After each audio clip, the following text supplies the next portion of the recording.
नमस्कार. आज आपण भ्रामरी प्राणायामाविषयी माहिती घेऊया. तर भ्रामरी प्राणायामाचे जे आहे अनगिनत फायदे आपल्याला होत असतात.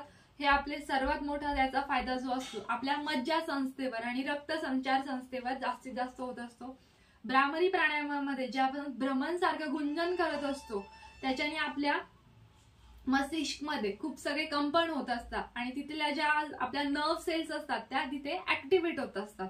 ओके, याचा हा सर्वात मोठा फायदा आहे. ठीक आहे, आता भ्रामरी प्राणायाम करण्याची आपण विधी जाणून घेऊया. विधीसाठी तुम्हाला कुठल्याही कम्फर्टेबल आसनामध्ये बसायचं आहे. तुमची पाठ, कमर आणि मान एका समान रेषेमध्ये ठेवा. डोळे अलगद बंद ठेवा. आता हाताचे जे अंगठे आहेत ते कानांवर ठेवायचे.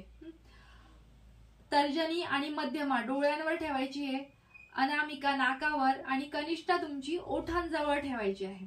ओके, आता हळूच मोठा श्वास आत घ्यायचा आहे आणि श्वास तुम्हाला भ्रमण सारखं किंवा मधमाशी सारखं गुंजन करत तुम्हाला श्वास बाहेर सोडायचा आहे.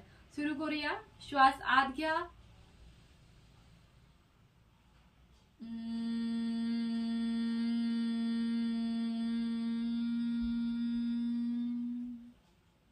परत एकदा.